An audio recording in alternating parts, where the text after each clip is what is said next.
steering system. Learning objectives. At the end of this topic, you will be able to describe the requirements and functions of steering system, explain the main components of the steering system, define steering geometry, explain the concept of toe-in, toe-out, explain steering mechanism and gearboxes with its types. Outcomes. By the end of this topic, you will be able to describe the functions of steering system, list out the requirements of steering system, describe the geometrical construction of steering system, list out the types of steering mechanism. 1. Ackermann steering mechanism. 2. Davis steering mechanism. List out the types of steering gears. We will now discuss about the steering system. This system provides the directional change in the movement of an automobile and maintains it in a position as per the driver's decision without much strain on him. To convert the rotary motion of the drive's steering wheel into the angular turning of the front wheels, as well as to multiply the driver's effort with leverage or mechanical advantage for turning the wheels fairly, is a function of the steering system. Requirements of steering system. While when the vehicle is under motion, it balances the wheel to protect the tire from the road friction. This system should associate to control the speed. It must be very light and highly stable. It should also absorb the road shocks. It must be very easy to be operated along with less maintenance. It should have self-centering action to some extent. Functions of steering system. The primary function of the steering system is to achieve angular motion of the front wheels to negotiate a turn. It helps in turning the vehicle at the will of the driver. It provides directional stability. It is used to minimize the tire wear and tear. It helps in achieving self-centering effects. It absorbs major parts of the road shocks to provide perfect rolling motion of the road wheels at all times. Main components of the steering system. The following are the main components of steering system: steering wheel, steering column or shaft, steering gear, drop arm or pitman arm, drag link, steering arm, track arms, track rod or tie rod, adjusting screws. Main components of steering system. Steering geometry. It refers to the angular relationship between the front wheels and the parts attached to it and the car frame. The steering geometry includes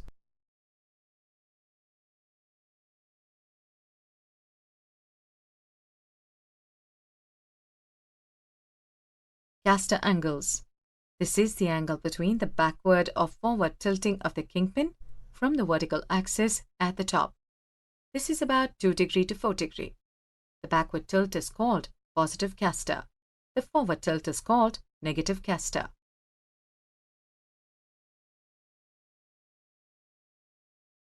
Camber angle. Camber angle is the angle made by the wheels of a vehicle. Specifically, it is the angle between the vertical axis of the wheels used for steering, and it also shows the vertical axis of the vehicle when viewed from the front or the rear. Camber angle is the angle made by the wheels of a vehicle from the vertical line. It is the angle between the vertical axis of the wheels used for steering and the vertical axis of the vehicle when viewed from the front or rear. It's used in the design of steering and suspension. If the top of the wheel is further out than the bottom, that is away from the axle, it's called positive camber. If the bottom of the wheel is further out than the top, it's called negative camber. Camber angle alters the handling qualities of a particular suspension design. In particular, negative camber improves grip when cornering. This is because it places the tire at a better angle to the road, transmitting the forces through the vertical plane of the tire rather than through a shear force across it. Another reason for negative camber is that a rubber tire tends to roll on itself while cornering, so that the inside edge of the contact patch would begin to lift off the ground if the tire had zero camber. And finally, it reduces the area of the contact patch. This effect is compensated for by applying negative camber, maximizing the contact patch area.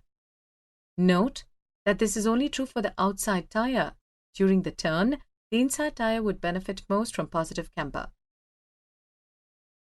Camber Angle.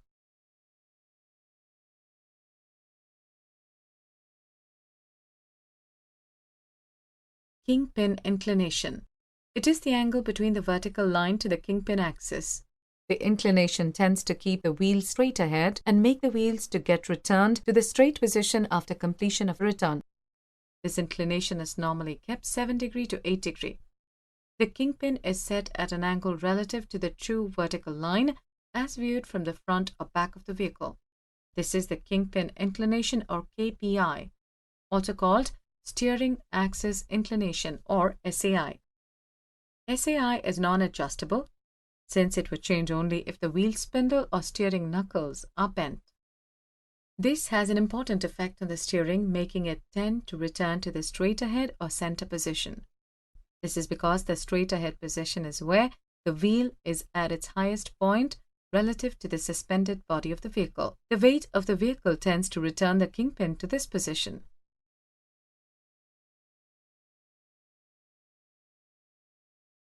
Toe in, toe out. Toe in. It is the amount of minimum part of the front wheel points, which inverts approximately 3 to 5 mm from the normal point. Toe settings may affect the vehicle like side slipping, excessive tire wear, and steering stability, etc.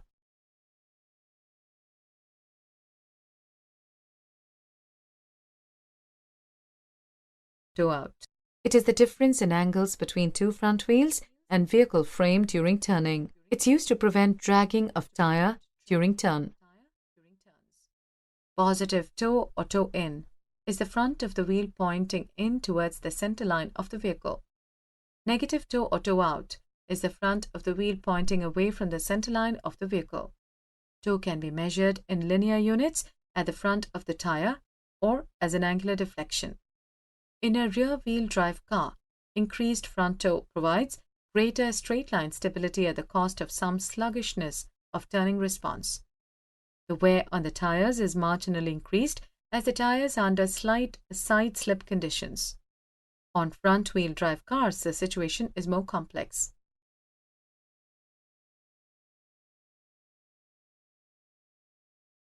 Steering mechanism.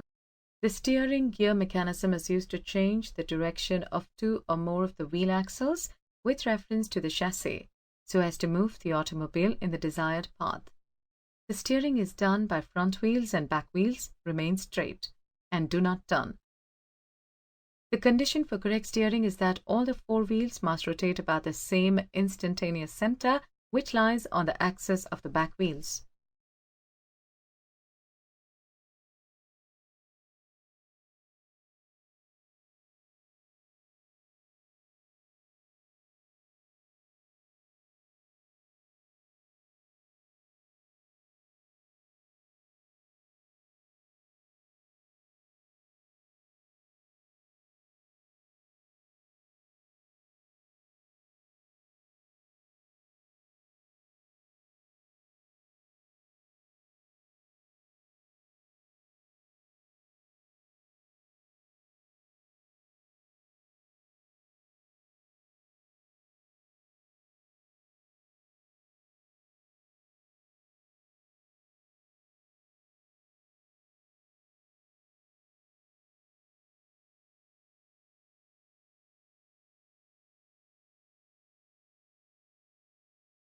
Ackermann steering mechanism. Ackermann steering mechanism is a geometric arrangement of linkages in the steering system of a car or other vehicle have been designed to solve the problem of wheels on the inside and outside of a turn needing to trace out circles of different radius. It has only turning pairs. It is not mathematically accurate except in 3 positions. The track arms are made inclined so that if the axles are extended, they will meet on the longitudinal axis of the car near the rear axle. The Ackermann steering gear consists of turning pairs rather than sliding pairs. The whole of the mechanism is placed on the back of the front wheels. In Ackermann steering gear, the mechanism ABCD is a 4-bar crank chain. The shorter links BC and AD are equally inclined to the longitudinal axis of the vehicle. For the correct steering, the following 3 positions are obtained. When the vehicle moves along a straight path, the longer links AB and CD are parallel, and the shorter links BC and AD are equally inclined to the longitudinal axis of the vehicle. When the vehicle is moving to the left, the lines of the front wheel axle intersect on the back wheel axle at I for correct steering.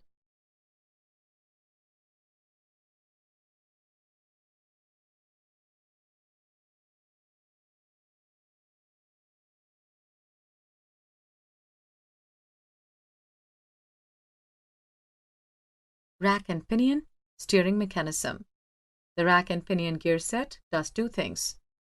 It converts the rotational motion of the steering wheel into linear motion, which is needed to turn the wheels. It provides a gear reduction, making it easier to turn the wheels. On most cars, it takes 3 to 4 complete revolutions of the steering wheel to make the wheels turn from lock to lock, from far left to far right. A rack and pinion gear set is enclosed in a metal tube, with each end of the rack protruding from the tube. A rod, called a tie rod, connects to each end of the rack. The pinion gear is attached to the steering shaft. When you turn the steering wheel, the gear spins, moving the rack. The tie rod at each end of the rack connects to the steering arm on the spindle.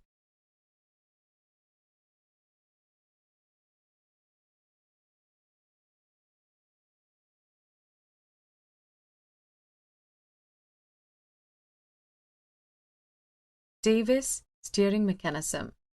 The slotted links AM and BH are attached to the front wheel axle, which turn on pivots A and B respectively. The rod CD is constrained to move in the direction of its length by the sliding members at P and Q.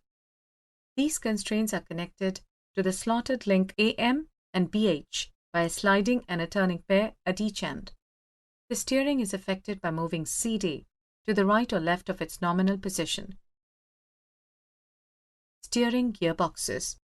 Worm and wheel steering gear, worm and roller steering gear, recirculating ball type steering gear, rack and pinion type steering gear, cam and roller gear type steering gear, cam and peg steering gear, cam and double lever steering gear, worm and sector type steering gear. Functions of steering gearbox. It converts the rotary movement of the steering wheel into the angular turning of the front wheels.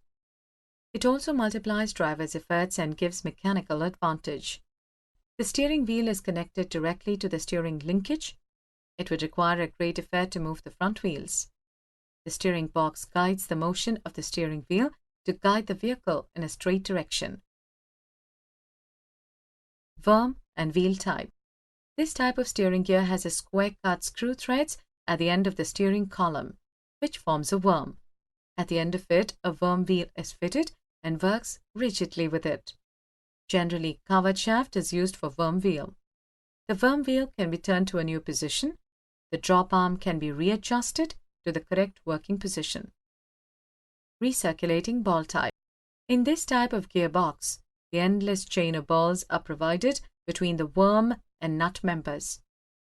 The nut forms a ring of rack having an axial movement, so that the sector on the rocker shaft racks. The balls roll continuously between the worm and the nut, being provided with return chambers at the end of the nut. Being provided with return chambers at the ends of the worm. This method reduces friction between worm and nut members. This type of steering gear is used for heavy vehicles. Rack and pinion type. This is common manual type of steering gearbox used in most of the vehicles. In this type of steering, a pinion is provided, the bottom end of the steering column. The teeth of the pinion wheel in mesh with corresponding teeth provided on the rack, the end of which is connected to the stub axle through the rod. The rotating motion of the pinion. Cam and lever type. The cam and lever steering uses 1 or 2 lever studs fitted in taper roller bearing. When the worm in the form of helical groove rotates the stub axle, it also rotates along with it. This imparts a turning motion to the drop arm shaft, operates the rack in fore and aft direction which in turn operates the stub axle. Worm and sector type. In this type, the worm on the end of the steering shaft meshes with a sector mounted on a sector shaft. When the worm is rotated by a rotation of the steering wheel, the sector also turns, rotating the sector shaft. Its motion is transmitted to the wheel through the linkage. The sector shaft is attached to the drop arm or pitman arm. Advantages and disadvantages. Ackermann steering gear mechanism. Advantages. The advantage of Ackermann steering gear lies in the use of the revolute pin joint rather than the sliding pairs. The intention of Ackermann geometry is to avoid the need for tires to slip sideways when following the path around a curve. Greater available width for the control and accommodation of burden. Disadvantages. With perfect Ackermann, at any angle of steering, the center point of all the circles traced by all wheels will lie at a common point. But this may be difficult to arrange in practice with simple linkages. Hence, modern cars do not use pure Ackermann steering, partly because it ignores important dynamic and compliant effects. Davis steering gear mechanism. Advantages. This type of steering gear will give correct steering position at all angles of turns. When the front stub axles will lie on the extension of the rear axle line. With this condition, the steering gear will be equally effective at all angles of steering in either direction.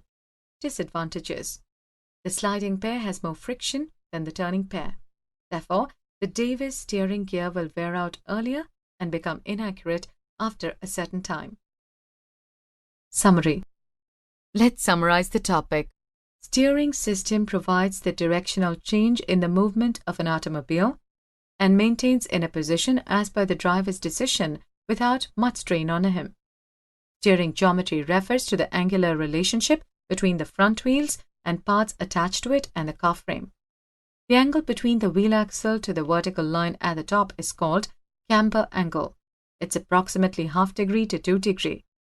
The angle between the backward or forward tilting of the kingpin from the vertical axis at the top, this is about 2 degree to 4 degree. The backward tilt is called positive caster, the forward tilt is called negative caster. Ackermann steering mechanism has only turning pair. The steering gear mechanism is used to change the direction of 2 or more of the wheel axles with reference to the chassis so as to move the automobile in the desired path.